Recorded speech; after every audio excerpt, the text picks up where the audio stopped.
And I can vividly remember it. I mean, sitting on the beach, and I had, I had a pina colada in my hand and was kind of sitting there and waiting I was doing what I wanted to be doing, and I was waiting for the be happy part to show up.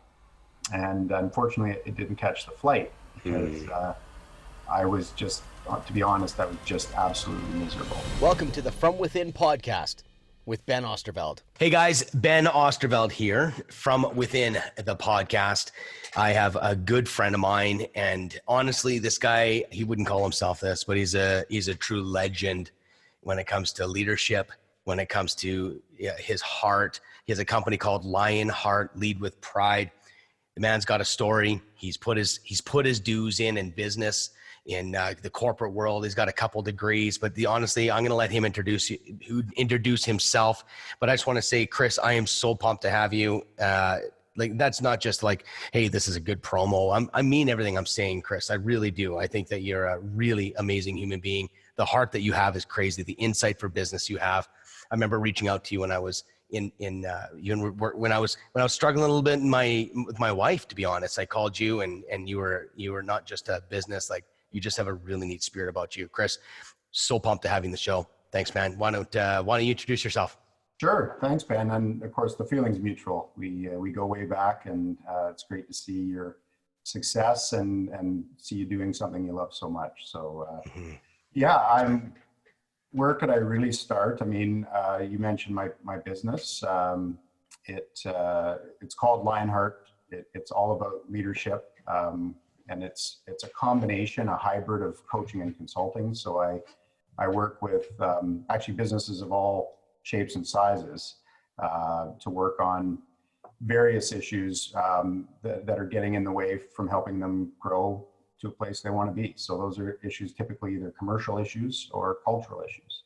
And I spend a lot of time either consulting and providing perspective from my experience, most often the mistakes I've made in business, and then probably even more so coaching. It's a coaching overlay that I find really helps the most.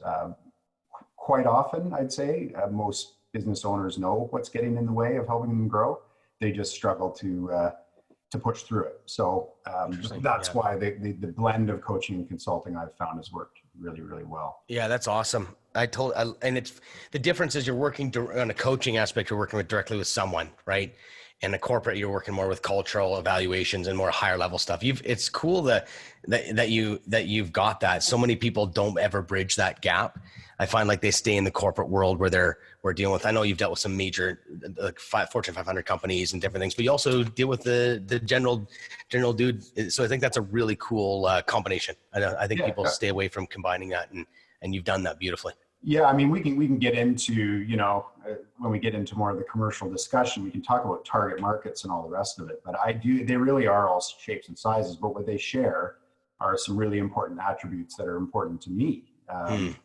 Things like being courageous, being willing to, challenge the status quo, being willing to look at things that aren't working honestly, and then, take that as an opportunity to change. And change isn't easy, but the types of clients that I work with that I've had success working with truly are courageous, and they are willing to take that hard look and to make that difference. They also want to have fun. That's a huge part of, they want to enjoy their journey in business. And I can give you a little bit more background on my own journey, which led me to this, but it's really a key part, is to actually do something you really love to do. And my business, as much as it's coaching and consulting in a commercial and cultural space, it's really about helping people either fall in love with what they do or fall back in love with what they do. And that's really important to me. So it's awesome, man. Yeah. And we definitely are going to break into your story. Your story is incredible. Your journey is something I think people can learn massively from. I still love hearing you talk about your journey, and anytime you give any kind of advice, my ear is definitely perked and I'm listening. But first I got to talk to you. Are you a Vancouver Canucks fan? Yes, I am. So what do you think about the trade to Foley? That is unreal. 6 points in 3 games? Indeed. That is, I'm like, that is making me nervous as an Edmonton Oilers fan. I'm not sure about this. And now all of a sudden they're a contender. Yeah, absolutely. Well, I know you've had some struggles there in Edmonton, but Long haul, but hey, I'm loyal. I'm not sure. Are you originally a Vancouver Canucks fan or no? I moved here to the West Coast as a teenager. So yeah, Okay. Because I was early days. I was born in Southwestern Ontario. I had a few different allegiances through the years, but moving to Vancouver. Okay. So you're loyal now because those jumpers when they change, like if I change to location, I'm still an Edmonton Oilers fan. I don't know how do you change, Yeah. So that's good. No, hopefully we meet in the playoffs. I think that'd be pretty awesome. Actually, we might have to hit a game together or something. Awesome. So, hey man, you live in North Van. Let's get a little bit of some details. North Van, you have 3 unbelievably beautiful, cute, smart, probably a little troublesome sometimes. Never. 3 beautiful girls. Why don't you tell me a little bit about these girls? Because I know that's your life, man. Yeah, they are awesome. I mean, I think you've said it pretty well. I mean, I might be biased on those fronts, but they are cool. They're awesome. So, I mean, I'm sitting. We just recently moved, so I'm sitting in what is my office, which backs onto the kitchen, as you can see. Beautiful kitchen. And there's 3 stools there, so that's nice. There it is. That's where the kids enjoy their morning. Their breakfast before we head off to school. But again, it is part of my story and part of my journey. But a big reason why I do what I do now is to spend time with them. And I love, like this morning, I did my usual school drop off, and I'll be there for pickup. And amazing. It's just one of those things that every day I'm super grateful for some of the choices that I made, despite some of the challenges that have gone with it. And they're just awesome kids. And, I'm proud of them just in so many ways. They're beautiful kids. They're spunky. They're such great girls. I just wanted let's give a little background of where you come from. So you're a business coach now, you're a consultant now, but let's go way back. Okay. So let's go back. So when you were a kid, what were you like, Chris? What was the story? And give us a little bit of a rundown of this journey. Let's hear your story. Okay. Way back. I mean, I said Southwestern Ontario, specifically raised in Stratford, which is a small town, sort of an hour and a bit away from Toronto. And it was an amazing place to grow up. So I had a fantastic childhood, enjoyed lots of different pursuits. For me, school was lots of fun. I thankfully found learning and just schoolwork in general to come fairly easily. So I had a happy childhood, a happy schooling. I played lots of sports, you name it. I was on all those teams. And the other thing I did, which might be a little bit different, is along with playing lots of sports, I also, Stratford's known as a theater town and has a world-renowned Shakespeare festival. And I had the opportunity when I was, in my around 11, 12, 13 years old to actually be a professional actor at Stratford. So cool. Yeah, I had kind of got this really neat experience and exposure of kind of going from the rink to the theater. And no doubt, yeah. It was a pretty cool upbringing all around. So those were the early days. And yep.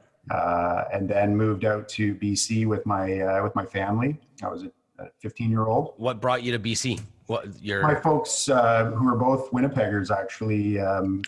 Originally, I think somehow they got exposed to the West Coast early in their life and had always wanted to be out here. So they made that move. They made that move in the mid '80s. So my brother, I have one brother. He and we obviously came with them and relocated and built our life here. So. And that included sort of finishing high school. And then I went to UBC for my undergrad degree in commerce and in finance. and had some really neat experiences there as well. Was lucky enough to get involved in a program called the Portfolio Management Foundation, which selects a few students from the Faculty of Finance and puts you in charge of an endowment fund. So you're managing money as a student, 18, 19-year-old, at which the fund has grown phenomenally. That the kind of the who's who that have gone through that program, are kind of incredible in the capital markets and in the financial markets. So it was a phenomenal experience. I have some great relationships and friendships that have come out of that. It got me actually to New York in the early. My first job was in the banking space, and I was a trader on Wall Street and early in my career. So, Chris, I totally didn't even know that. I've known you for years. Maybe I did know that. Maybe I just don't connect the dots. That's pretty cool. So you're on the floor?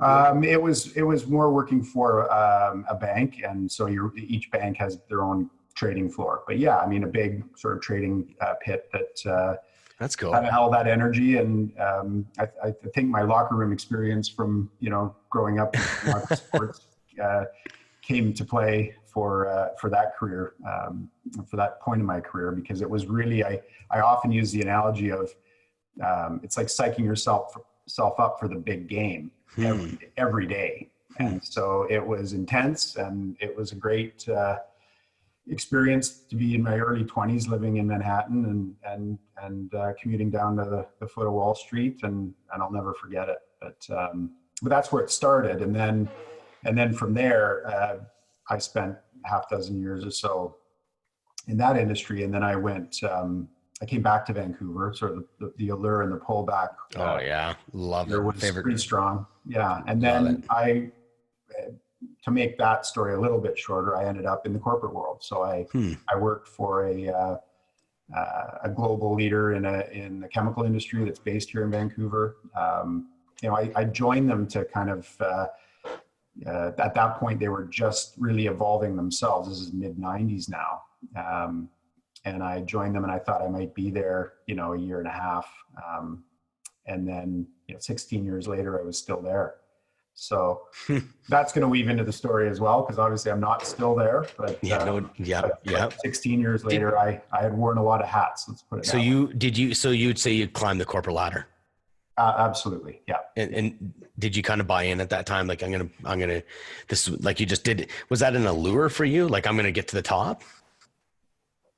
Or just happen? I'd love to say it was like a really all part of a well laid out plan, and none of what I've just shared with you was really part of any well laid out plan.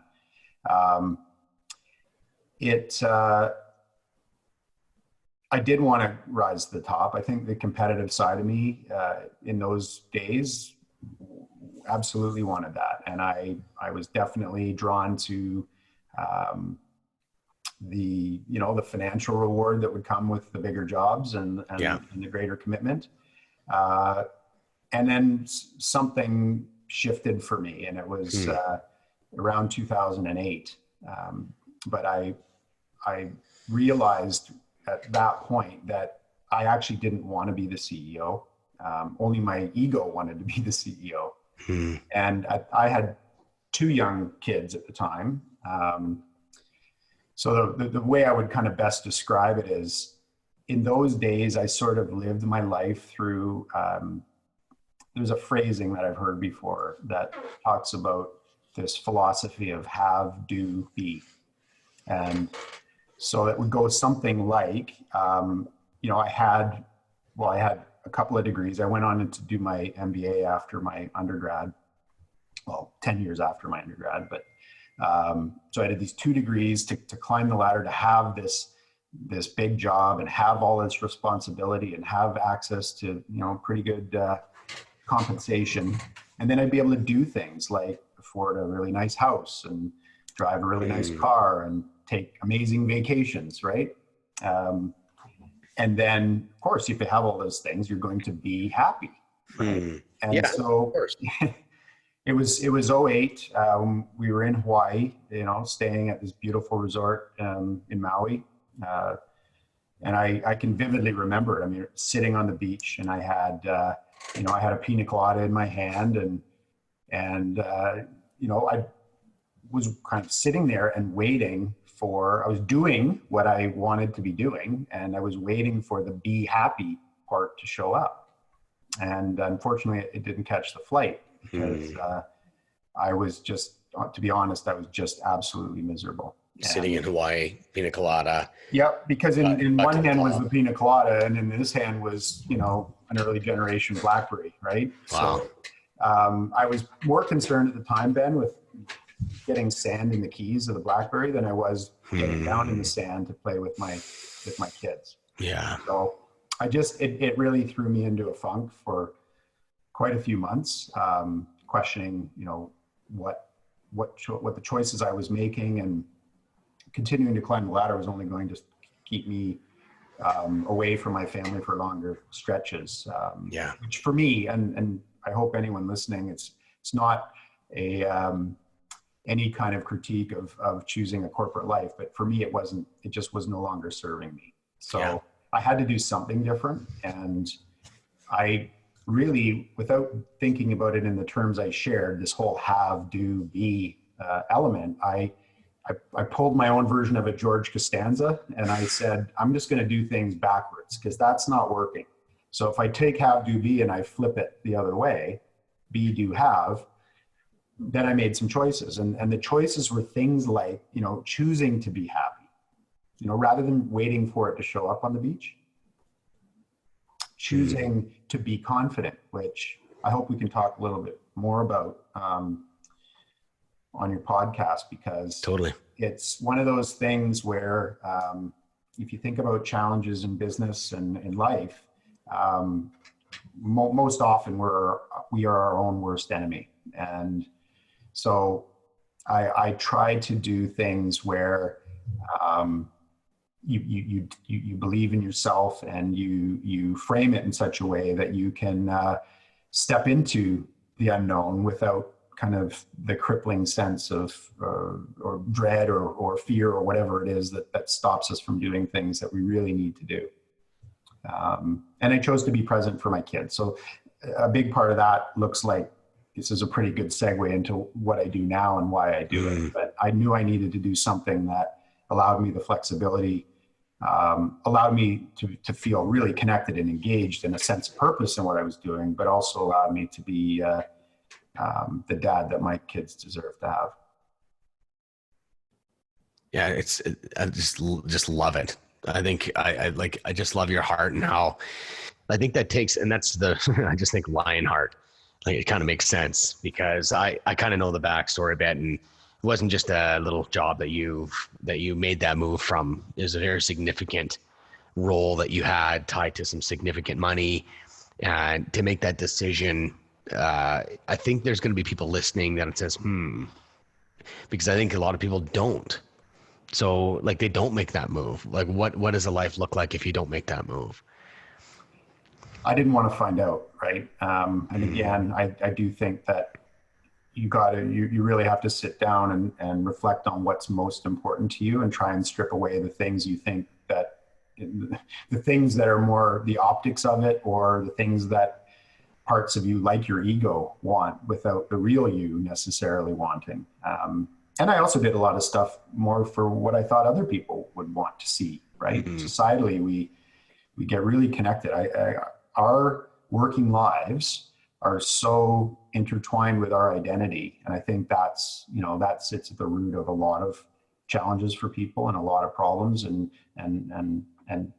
really gets in the way of people being able to take that step and make that change. So I have a question then. So lots of people that I work with, and even people that we both know, and we hear the question sometimes, like, how do you know you're on the right path? So the wrong path? Like, how do you respond to someone like that? Because you obviously made some major changes, and I'm sure that when you made changes, you were like, is this even the right path? Right. Like, how do you know that you're on the right path, Chris? You got to get comfortable with not knowing. I think that's what it's all about. I think, to me, the right path, when we say things like the right path, it implies a destination, right? It implies we're on the right path to get to somewhere specific. And a big part of my focus now is on the journey. It's on enjoying the journey, enjoying what shows up along the way, rather than just being a passenger and then it passes you by and you wake up one day and, you know, you're whatever that is, your kids are out of your house, your health is starting to fail you, your relationship isn't solid, all of those kinds of things, right? And so that to me was a key part in all of it, was to just try to embrace what shows up. And when I left my corporate life, I didn't the day after start Lionheart. I mean, you've known me during that transition. For sure. You know, I actually didn't know. When I left my corporate life, I resigned, and I just took time. I took time to create space to see what would show up. And it's not easy, but it's surprisingly not as hard as it sounds once you've done it. Once you're through it. Well, I mean, it has its moments, right? It has its moments, like, you know, WTF and what have I done? But if you can really stay connected and forward looking around what matters to you and why you're doing it, then I think that sets it up and allows for those things to come to you. So, you know, it's kind of like, you know, you're a master in the whole world of sales and marketing, and you know how it is when someone is really desperate for a sale. They can't hide it. It's like an energy that pushes people away. For sure. And when somebody is confident or someone is present for the real needs of the other party, it's like a magnet, right? It draws 100%. People in. So I think about the career journey kind of the same way. Like, if you make it from a place of fear, then chances are it's not going to stick. And if you make it from a place of love, then, you know, just be open to what shows up. So it's a bit high level, but it's kind of it's a foggy question anyways. You're set up to have a high level answer. There's no, like, how do you know you're on the right path? And the answer is all of that. You know what I mean? I get some affirmations now along the way, right? But the most important one is how I feel. So, wow, that's so powerful, I used to wake up and drive to work, and some days be just so, again, this is self-judgment. So I'd be so disappointed in myself, right? That I'd be driving to work, I'd have tears in my eyes on the way to work, just because I was just that unhappy with kind of where I was at with things. Chris, now, there were lots of good things that happened in my corporate life and some amazing friendships. And I feel like I contributed to a business that, you know, in a really, really positive way. So I don't have any regrets there. I just, for me and what I needed, it wasn't scratching the itch. And I felt like, I mean, I guess another way to say it is, just because you can do something doesn't mean you necessarily should. I hear you. And it's really important to be connected to what fires you up, what makes you happy, what brings you joy. So what do you do when you go into a business? You meet the CEO, you're dealing with the executive team, and they're not happy. Like, and they want you to help their business. I'm assuming this happens. Yeah, it does. Not every time, and to varying degrees, right? But of course. But I think if it, and just to be totally honest, I'd say most of the time someone reaches out to engage, it's to help them with something commercial. I mean, my background with finance and everything else, it has a lot of my business is about valuation, equity valuation. It's about building assets in your business so that an investor would ultimately pay a premium for it, right? Yeah. So we talked a lot about loving the work you do and being connected to the work you do. But I'm equally as focused on that competitive side of me that I mentioned is still dialed in to try to help people create a business that is saleable one day if they want to sell it. Now, it doesn't have to be to do a transaction. It can be saleable to pass it on to the next generation. But it's interesting. Like it's funny because for a long time, that's been foreign to me. And in a way it still is, not coming through the education path and just being a guy that just makes shit happen. Like I'm the other side of the world where it's like typical entrepreneur, build the parachute as it goes. And I've done a lot of great things and a lot of mistakes along the way. You got scars to show for it. But what's lately has been thinking in the last year or so, is this evaluation thing. It almost feels like what a fantastic way to look at a company. Like instead of like from an investor's perspective, do you feel like there's some value for anyone, let's say a painter to a real estate agent to obviously a large corporate company, because we think publicly traded or big when we think valuations, or we think about a company that's got 50 to 100 employees and they want to sell it. But there's millions and millions of people that have small businesses that I guarantee you aren't thinking about their value. They're thinking about paying the bills. Yep. And so can you break that down? Like, first of all, the question is, do people really need to think about that? And if so, why? Well, so I will hit that, but let me finish. I want to just close the last question you asked me about owners and boards and management. Yes. If they're not happy, usually it will often show up as a commercial issue. And then we have to start asking some really important questions, which is, these issues that you're talking about, what is it really all about? Like, what are we really, we need to contextualize what the issues are to dig a bit deeper, to get to, what's causing the unhappiness to start with. And beyond what's this really about, sometimes if it's kind of on a cycle, like a treadmill, like it always keeps to see that pattern coming back. The pattern keeps showing up. Then we got to ask, why does this keep showing up? And that's where you start to look at things like, that'll be a belief space. So that'll be things that'll involve stuff around control, around trust, around ego, around like just a whole bunch of things that, we can coach through. Now, I'm not a psychologist, obviously. So if the issues are kind of deep enough that they need that kind of support, thankfully, I know, I have referred clients to what I think are among the best counselors in the world. But there are other ways you can address and have those conversations just in an awareness space around those issues to address them, because that is addressing the root cause. If the issue keeps showing up, it's going to sit in a belief space typically, and that's where we can put the focus of the coaching for a while, and then we can get back to the commercial discussion, and the things that they want to do to help it grow. So that was the piece I wanted to convey, because I think it's really important. I'm so thankful you did, because I even wrote it down. Like I understand the same as I work with people all the time, and it is patterns I see.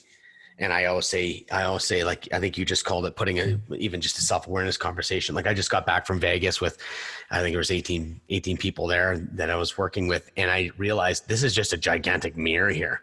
Right. Like at the end of the thing, I was like when 18 people get together and self-reflect and be willing to be open and be seen, it's extremely powerful. And I think just like what you just said, like, you see those patterns. I like how you say, if you see the issue keep coming back, it's a belief system thing. I'm like, it's really well put. I like that. And I just think that it's just a mirror you need. Yeah. I see people just transform when they just go, oh, that's how I am. Like sometimes the self-awareness is, do you find the same thing, Chris? Absolutely. I think that's part of whether you however you came about it, when you could use our two stories and journeys as a prime example, like, however you came to be where you're at, you've got a ton of experience, you've got a ton of perspective, you got a ton of mistakes that you can share. And as long as we are open to ourselves to having that awareness, we are the mirror, right? So often I see in clients the exact same things I see in myself, sure, which is what can help, cut to the chase on that. But back to your other question about value and valuation, that is another choice, and it's one of these things like, one size does definitely not fit all, but I think when entrepreneurial people build businesses, they don't often think about exiting those businesses at some point. They're like their baby in a way. They love it. They're good at it. It provides income, puts food on the table, like you said. Like they're just trying to kind of pay for their life, right? And that's one component. Income is one component of what you get out of an entrepreneurial business or a small business. Yeah. But there is another component. The other component can be equity. So it's not to say you have to build a business that has a value someday that an investor would pay for.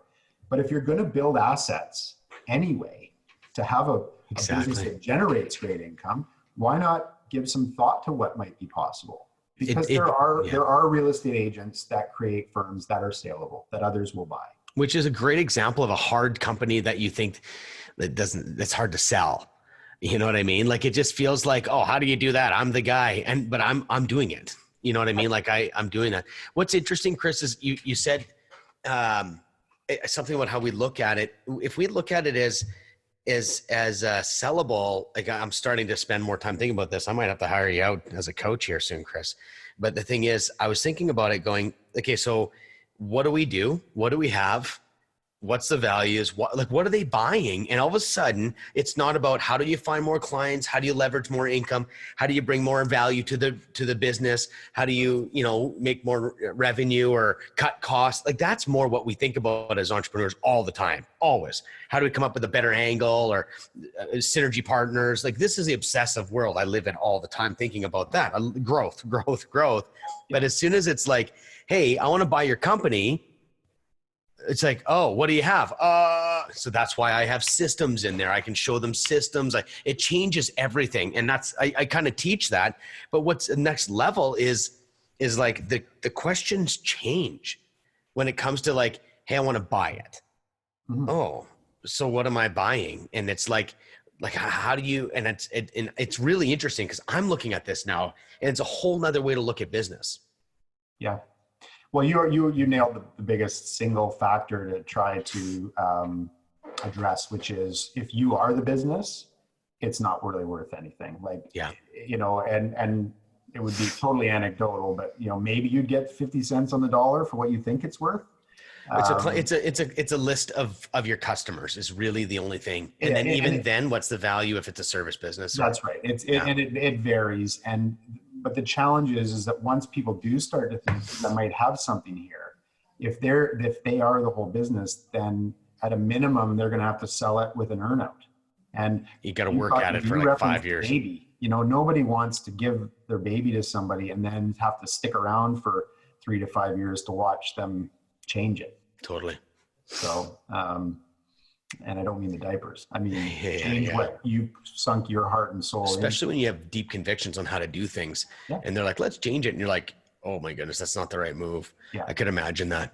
that. Yeah. So at the end of the day, it's just giving some thought to what you want at the end. Like, it's okay to build a business that isn't ultimately saleable. Like, my business right now is I have support, but it's essentially me. Yeah. I'm not building, as much as I help others build equity, I'm not building a business to sell. I'm building a business that affords me a lifestyle and an income, and that's a choice. Yeah. So I know the levers, I know what I'd have to do, and I work with clients to help them build them if in fact they have something that they want to scale. And ultimately have appeal to a logical buyer at some point. Yeah.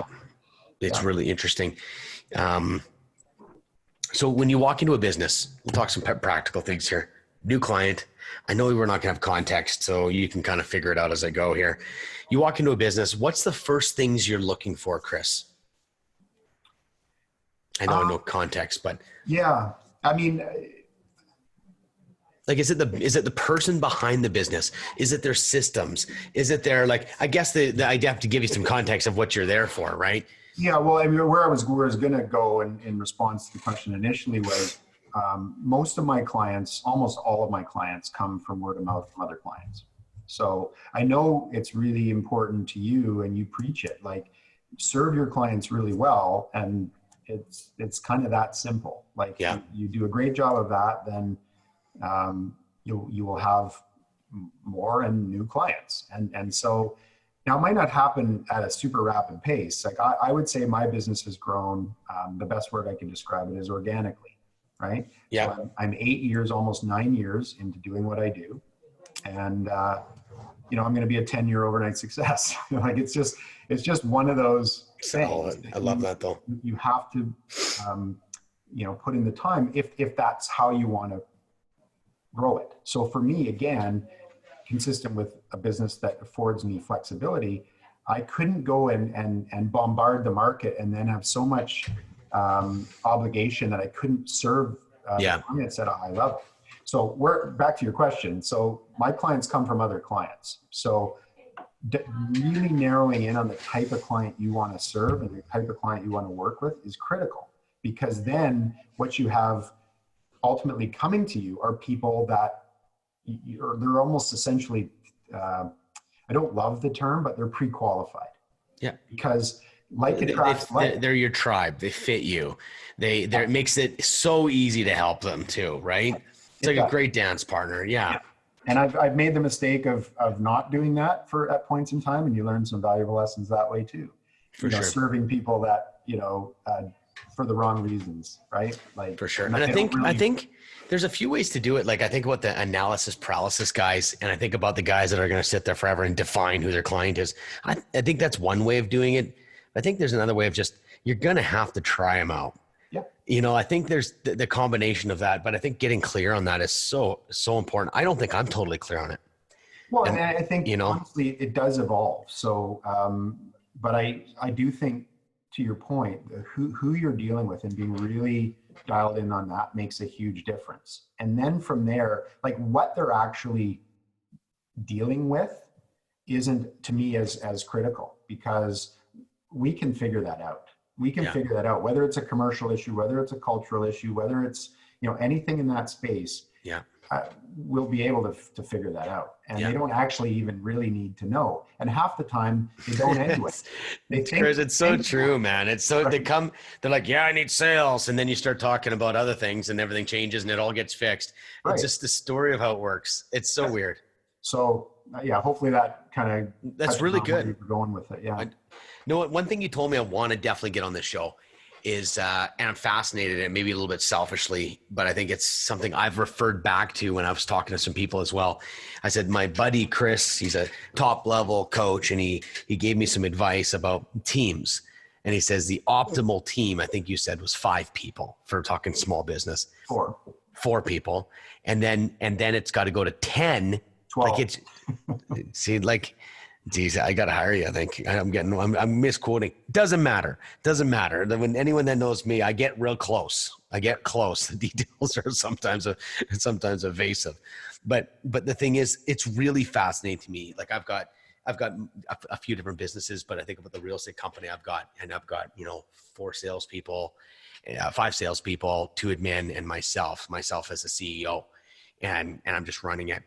And I think about that, and I look at the profitability, and I look at these things, and I'm like, you know what? It's like, do you jump up to the 12, or like, it's kind of weird because you're like, geez, like you're kind of in that place where my admin's gone up, and the sales kind of gone up, and I'm like, am I in that zone for that company? And I keep thinking about you. So give me your thought behind this. I think a lot of people and myself, I think it's a really fascinating place to be, because it's easy to talk to guys that don't have any sales, but what about guys that have a level of business? Like, is this a danger zone? Yeah, it is. Now, I don't want to be flippant about 4 and 12 and all the rest of it. Yeah, because I thought 5 and 10 was good, but whatever. Yeah, it's got more to do with concept, right? Well, yeah, and the concept is this. So if you think about business in general, we do a pretty good job, I guess to varying degrees depending on the business, but there's a lot of focus put on how we manage the financial resource of a business. So we do budgets, and we have meetings about these things, and we allocate dollars to various components of what needs to be done to grow our business. Yeah. So it's fairly well fleshed out. What I actually think, and not to say that financial resources aren't important, as an entrepreneur and well, you got to make money to pay the bills, and you got. Well, and I also know those lean first few years. So exactly, I think I've been there. Yeah. Right? So totally. So where I'm going with this is, there's lots in place to kind of make decisions around how to use your finances, but I think the bigger and most important resource for any business is time. And I mean people's time. Like buying time. So I mean, the way it often gets phrased in businesses, and this is probably for another day, Ben, when we talk about culture, but every business out there says we've got great people and our greatest assets are people. Yeah. If I peel back, you got to be able to prove it if you want an investor to pay for it. So that is for another day, right? Like that. Yeah. But it's beyond the people, it's actually their time. So when we talk about the right numbers of people in a business, a lot of it has to do with what tasks we need to perform to help the business achieve whatever sits out here in a vision space, right? Yeah. So you've got this vision of what you're trying to create, and you need to sit down and get really clear. Okay, what are the things we as a business need to do? What are the key tasks we need to perform in order to pull that vision to reality? Okay. And then we need to take all of those tasks and turn them into mini portfolios, mini buckets. And it's those mini buckets that will determine whether someone is revenue generating, client facing, and actually involved in the revenue engine of bringing $1 into the business. Yeah. Or they're in an infrastructure type role. I prefer infrastructure a lot to support, because when people start support using role, it feels secondary, and it's actually not. It's actually the backbone, to be honest. Heart of it, the backbone. Got it. Is what I call it. I assign colors to it, right? And oftentimes infrastructure is red because it's the lifeblood. Okay? Yeah, like I get that clear as day. Yeah. So there is an optimal. You used the word profitability. There is an optimal mix of, let's just say, blue revenue generating folks in the business to red infrastructure people. And as you keep adding people, depending on what portfolio of tasks they're responsible for, it will change your margins. Because if the next time you hire an infrastructure person, you're going to have a bit of a margin squeeze, right? For sure. So, and you need to then look at, okay, well, we need to bring on X number of revenue generating people in different, whatever those capacities look like. Yeah. And so that's really all that sits behind it, is that typically because it did revenue generators for one infrastructure person in a service-based business, even like what you operate. Yeah, for sure. I think and it turns it in. I don't think the expenses just keep going up. If you're gonna grow, there is that, and it's almost like I know that hesitation, because you're like, hey, I just hired someone who's like $30,000 a year just in the last, I don't know, 6 weeks, 8 weeks ago. Yeah. And directly related to lead gen, and they work with the people until they send them off to my team of salespeople. Yes. So that's going to be minimum 90 to 120 days to get paid. Yep. Minimum. Like it might be a year down the way. So it's like, I don't think the average Joe doesn't see this kind of things going on. And they think, oh, wow, look at that. Look how great it is. We got amazing pictures. The team looks amazing. Look at the sales. They don't understand that there's a float. There's a financial obligation there to grow. Yep. You know what I mean? So the question is, do you hire, if you're hiring, let's say, the infrastructure people, support and all these people, but not directly in sales, do you need to hire sales as well then? Well, is that the jump you're talking about, going from say 4 people to 10 to 12 people or whatever? Yeah, I mean, it's embedded in that for sure. I didn't probably provide enough color around this allocation of people's time. But if you think about, if I took it back a step and I just use sort of my background in portfolio management, my earliest days. Yeah. If you were given an endowment fund to manage, and I'll make it like super simple, but let's just say, you had this endowment fund to manage and you need to make a choice. You need to make a choice on how much money to put in stocks how much Yeah. money to put into bonds, Yeah. and how much money to keep in cash. And what separates the best fund managers from the also-rans is not necessarily picking the best stock. It's the allocation, the asset allocation. Are you overweight equity in a bull market? Are you overweight cash, when there's market turmoil and a crash?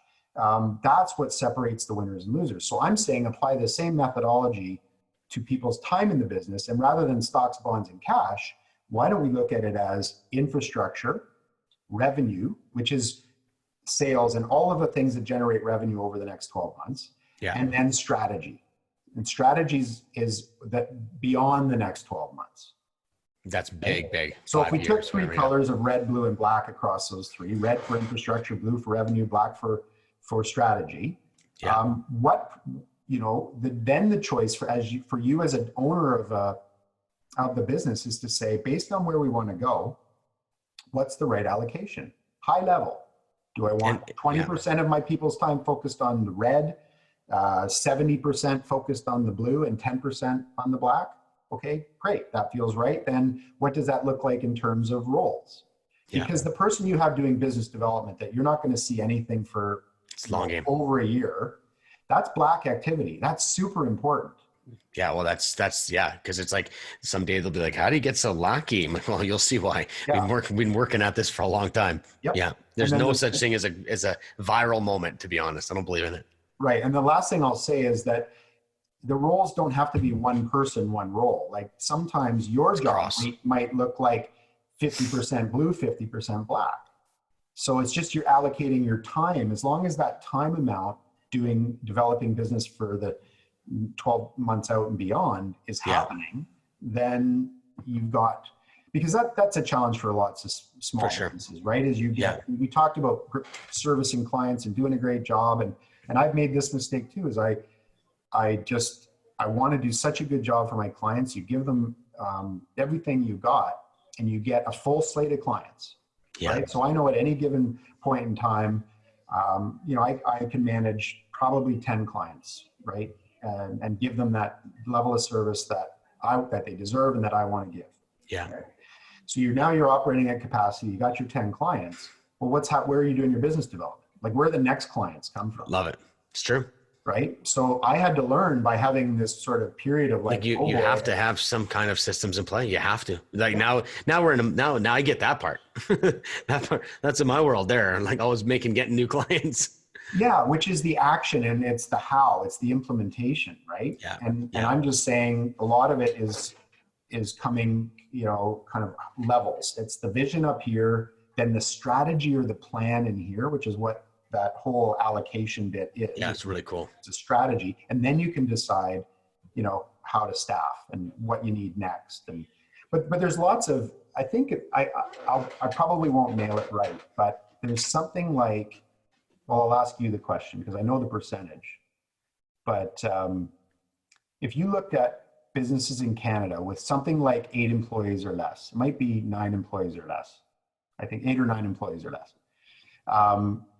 What percentage of all businesses in Canada have 8 or 9 employees or less? Oh, I think most. I think huge now, like 80%. Yeah, I mean, it's a really good guess. Lots of people guess lower. It's like 73.5%, like 3/4. Oh, yeah. Okay. What I think this is my belief, so I won't state this as a fact, but my belief is it actually connects back to this question you raised about numbers of people. It's interesting if 12 is your number. Sorry to just interrupt. I just kind of ADD'd there. I'm like, geez, if everyone's 8 and whether it's 10 or 12. Because they won't invest in making the jump then. That's why they stuck it. That's my point. That's my point. That's why I hired. I literally hired because I'm like, what do I do? We're at capacity with what we can do. We got to make a move forward. And that's why it's like you have to make that investment. And I always say on a really basic scale, I always say like even the basic real estate agent or a business owner, there's no way in the world you can't have $200 or $300 a week going to someone to help you. Like from a basic, like it just doesn't make sense. You have to invest before you're ready. Yeah. And that's the part where I'm okay with because I'm pretty resilient to risk. But I could see people like, I can't do it. What if something happens? And is that why people get stuck? That's really interesting. 100%. I mean, again, that's my sense of why it is. The numbers don't lie, and there are some key fears that get in the way that are totally normal. So right? would it be better to go get a small business loan with a really good strategy? You see what I mean? And make that jump, or do you bootstrap it? That's an interesting question. I go back to it's a choice. It's a choice based on how you can afford to do it. I mean, I was in a place where I've always been a saver, and I earned a pretty good wage for a lot of years, and I socked a lot of it away, and it's gone. It's gone because I had to. That's the bootstrapping method. Yeah. Yeah. So. Now, having said that, if you can source funds, I do think the important bit, regardless of whether you bootstrap it or whether you raise money, is you do need a plan. You do need a strategy, and you need an investment mindset. You don't have to pull the trigger on it all right away. But the process of getting that, you'll learn. Like the process, I bet you that you would just learn and see blind spots, and like that sounds really cool, Chris. Love that. Love that. So Chris, I got another question for you. It's very serious. Yes. If you were to design a scratch and sniff sticker, what would be the picture and what would be the smell? Oh, good Lord. Yeah, it's a big, sophisticated group we got here on the From Within podcast, Chris. The last guy was Don Campbell, I just interviewed. Okay. And he said a cow, and it would smell like manure. He had a good reason. You have to listen to this show. Okay. So you can't fail on this one. And once that one's been said. Yeah, for sure. Well, what you're going to scratch, all right? You got this weird look on your face. What is this? What is this? It's actually a mirror. Okay. You're scratching a mirror. Interesting. And what you're going to smell is happiness. Well, don't sit for a second. Yeah. Scratch a mirror and smell happiness. Yeah. Do you know what an intuitional personality type is? I do. That's exactly what that is. Chris, you're going to be at our event here on you were on the Vancouver stop in the Cross Canada tour for the Blow Your Customers' Minds, Keep Them Forever. It's almost sold out. That's a long URL, Ben. I know. Do you know what? I say screw the rules and just, you got to blow their mind and keep them forever. What do you got to say? Blowandkeep.com? That's not going to work, dude. Blow them and keep them. See, it's getting worse. Now you like my URL. Okay, good. It's actually benosterveld.com/blowtheirminds. Right. But anyways, we're lucky to have you. You're going to be sitting on an expert panel with a couple other class human beings, except for Dave Brett. Dave Brett, right?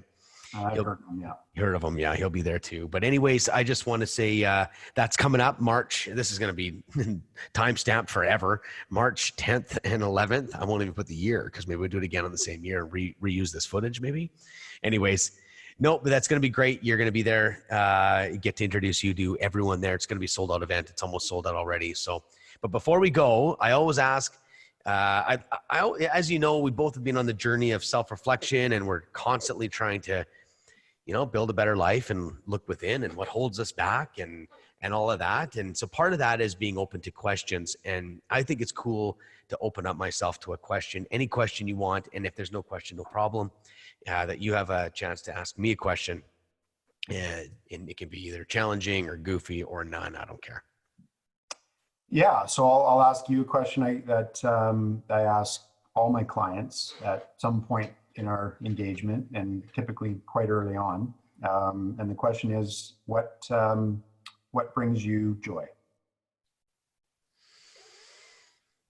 Ooh, well, easy ones, kids.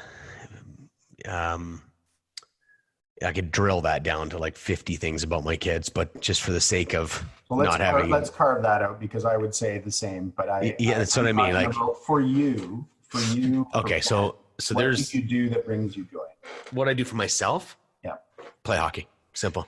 Yeah. I jump on the ice and I can close my eyes even right now, and I hear the blades just going right, cutting through that ice. And when I'm dreaming at night, I'll wake up dreaming that me playing hockey. And where that comes from is, Philip McKernan just challenged me and says, "What do you love to do?" And I was like, "I don't know." So I just started doing things that I loved. I bought a pair of skates one day and I put them on Facebook. And I said, I bought some skates, best like $700-800. I'm like, I'm buying skates. I didn't know how to skate. And one guy goes, "Hey, there's this thing," because I posted it. It says, "I'm just trying to." Do you post on Facebook a lot? Yeah. You don't? But on Facebook, I posted there. And what happened was, because I just told the world, I've always wanted to skate and play hockey, and I never had a chance. And just because I did that, some guy just connected with something called the NCHL, NCHL, non-contact hockey league, and they have like a beginners program. I got into that. Now today we're a pretty half decent high level hockey and play all the time. And it's just that there's nothing like it. And that's something that I think needs to be brought up, is that is like part of my driver in everything I do. Even though it's once a week, maybe twice a week, I play hockey, there is life injected into me.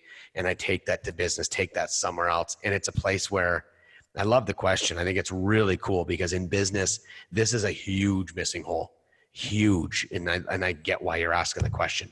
And so the way this drives me, it ties to, like, you can close your eyes and you're there. Not many things I can do that with. Not one I can. And that brings me joy, especially when I can get a little rough, I get a little, where can you just like hit a guy and you crash and bash? I think as men, we were meant to hunt and kill at our primitive level. And you get to do that on the ice sometimes.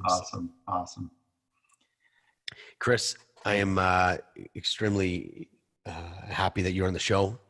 The fact that we call each other friends is very special. And I love coming to Vancouver too. It's one of my favorite places in the world. Someday I'll probably live there for a bit.